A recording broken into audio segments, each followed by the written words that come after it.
and welcome to BBC London.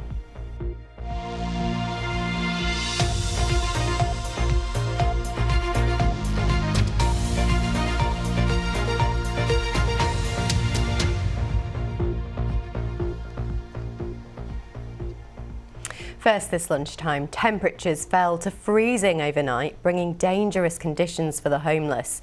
In Camden, they've seen a 48% increase in rough sleeping since 2021. However, London as a whole has recorded its first year-on-year drop in the number of rough sleepers in that same time period. Anna O'Neill has been out with a team who count the homeless. My name is Lucas. Where's your sleeping site? Are you sleeping here near the station? Outreach worker Lucas is counting those sleeping outside. We saw you engaging with a lady. Yes. What did you do for her? Well, we've been speaking to her, trying to find out what's happening with her accommodation. She's on the waiting list for housing. We don't know how quick she may be housed, but we'll speak to her key worker. Are you in accommodation at the moment? No, at the moment. Rough sleeping manager Ella has joined the count to better understand what resources might be required. I think it's really important to make sure that we still have the very clear image of what's happening currently within the borough. I join the street count and I often visit the hub just to make sure that I'm still very much connected with the outreach service to really understand, and from there we can make informed choices about how we are commissioning our services. While the latest London figures show that for the first time in 3 years, rough sleeping has gone down year on year, in Camden, there's been a 48% increase in people sleeping rough in the same time period. We're experiencing quite a lot of women on the streets at the moment who are very vulnerable. We definitely see more intensity in people experiencing different support needs, people suffering from domestic violence, trauma, people who are being evicted from their current accommodations. The team then meets Byron. He's been homeless on and off for 20 years and, like many rough sleepers, struggled with addiction and is now on a drug replacement programme. What are the things that are preventing you from getting and staying in long-term accommodation, would you say? Well, a lot of people when they're on the streets, they get into drink and drugs, and then when you get to the hostels, it's getting the right support. Now I'm sober, I'm looking to go back to work, but finding accommodation first. For local authorities, working smarter and targeting resources is key. We can't do it on our own, so we have to work in partnership with other organisations, whether it's through the NHS, the voluntary sector and so on, or churches, so that we can come together, identify what causes these deep-seated problems and see how we can do things together. Those challenges are unlikely to go away anytime soon. Anna O'Neill, BBC London. BBC London understands that the Treasury will back a plan for the Docklands Light Railway to be extended to Thamesmead in South East London.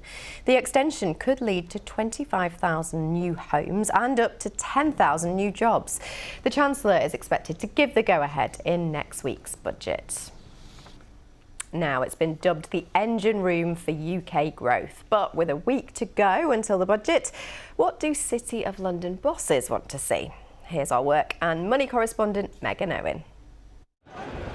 Lunchtime in the city in the lead up to Christmas. Workers mill around in between meetings. The square mile often seems in its own bubble, but it contributes over £100 billion to the economy every year. And with a crucial budget looming, what happens here matters to us all. Here in the City of London, we are the engine room for growth in the economy. The United Kingdom has had no economic growth for 15, 16 years, and we know the only route out of our fiscal challenges is to get growth back in the economy. So I'm hoping that what the Chancellor will announce are measures to stimulate growth, to stimulate global competitiveness, because if the City of London does well, it will be felt in the pockets of everybody. The city chief wants stamp duty on shares scrapped, but doesn't want to see taxes raised on the financial sector. Almost 700,000 workers are employed here in the City of London. Financial and professional services account for half of its workforce. But it's a workforce that is more mobile than ever before, and people are much more likely to move elsewhere in the world if they feel that a place or a city is not as competitive. City bosses say that means embracing new sectors like fintech, using technology to deliver financial services. It's really important that we support this thriving sector of our economy. And in the budget, we want to make sure that the measures being taken and the decisions that are made reflect the government's intent to support entrepreneurs and founders who are backing and creating those businesses of the future. Entrepreneurs are mobile, right? They can pick up, they can move, they can choose other regions. We need them to be choosing the UK, not just for the benefit of the sector, but to ensure that consumers across the country are seeing those benefits as well. Global economists say if the financial sectors in cities like New York and London are successful, it can also boost business. This year, the Chancellor has already announced a string of reforms in the financial sector, like supporting more companies to grow, including fintech, and cutting red tape to unlock more investment. Rachel Reeves says she's making Britain the best place for financial services companies to do business and putting more money in people's pockets.